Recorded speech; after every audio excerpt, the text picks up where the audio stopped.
everyone. I hope you're doing amazing. Welcome back, all of that kind of jazz. So today I bring to you a drawing of sitcom's most animated family. I don't even know a good name for them.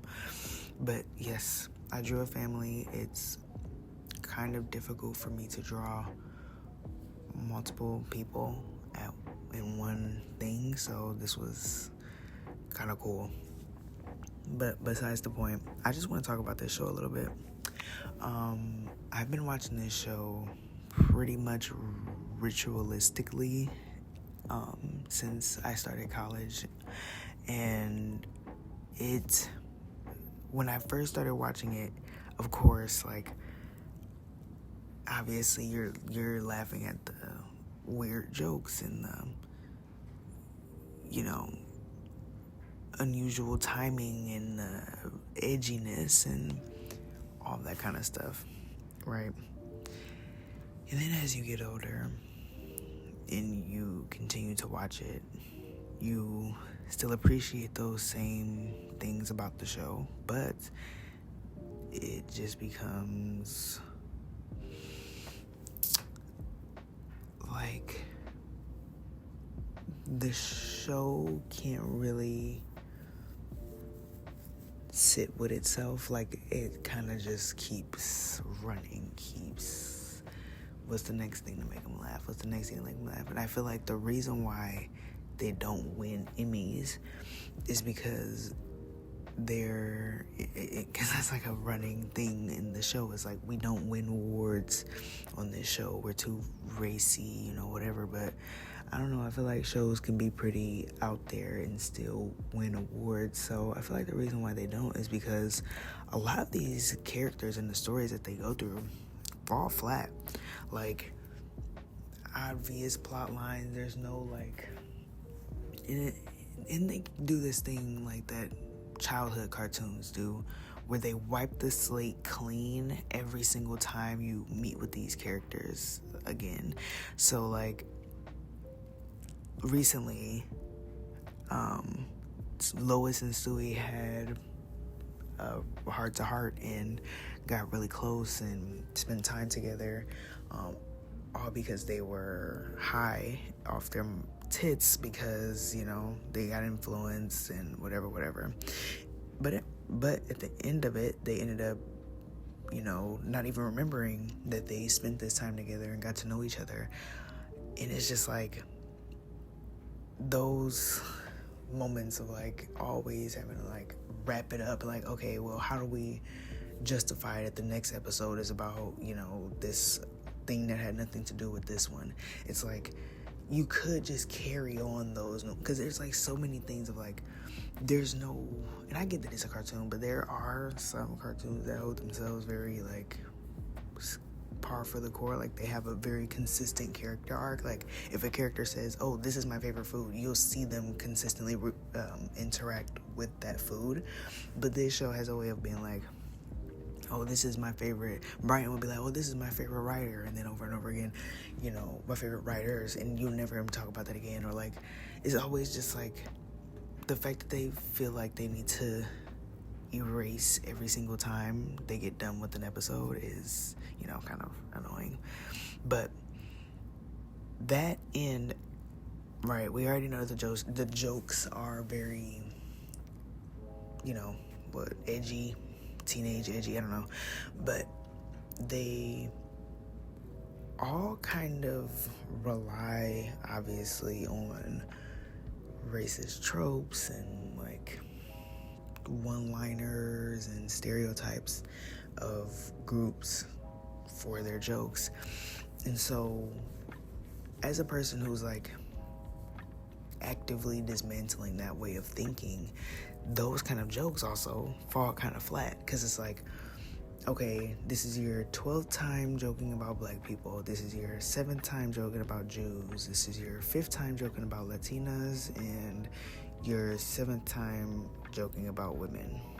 So, I mean, as a person who's kind of, and it's it's painful to outgrow things, I guess is what this talk is about. But at the same time, it's okay to just analyze things for what they are, because this show is being put out by adults. Like, the man who makes this show is Will, I believe, into his 40s, you know? So the fact that this is like the way that some, you know, millennial people like reference, like, because I reference Family Guy a lot, you know, occasionally. I feel like I reference SpongeBob more than anything, and like, yeah. But those conversations just kind of, I don't know, they don't spark anything in me, like, oh yes, you know, laughing at this race, laughing at that disability. And it's just like, and like the amount of jokes that have,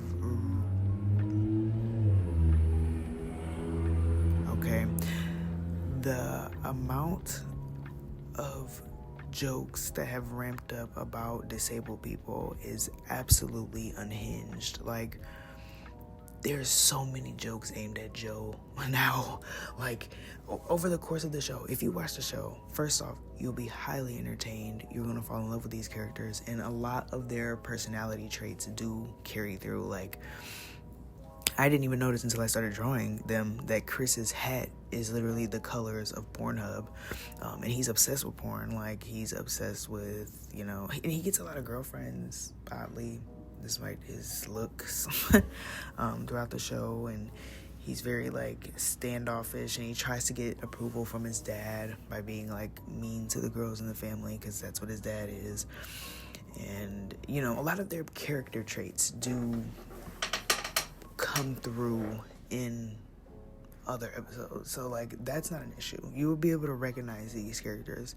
But in terms of like, you know, recognizing them, like, I don't know, I think I just expect more from TV shows like this because of anime. And like, anime takes so long and so much dedication, but and you're able to recognize all these little like changes with the characters. And like, yes, a lot of them have the same face syndrome, but you're not pulling from the same jokes and shit like that. Like, there's so many different ways that you can do it. And I feel like the reason why I'm getting like bored with this show is because, oh my gosh, I'm like hiccuping and shit, is because, I don't know, it's just not as entertaining at the moment to watch video, like, people joke about war and stuff, and there's a literal one going on right now, so it's like, I can't really laugh about that kind of stuff openly and freely anymore. So I just kind of cringe up about a lot of the jokes. And it's unfortunate because back in the day, like, even though a lot of this stuff was still happening, you know, to a lesser degree back then, I was still able to watch it and have fun. But now that, you know, people with too much time and money on their hands are actively trying to, like, ruin the planet, you know, it's just hard to laugh at the jokes because it's all too real.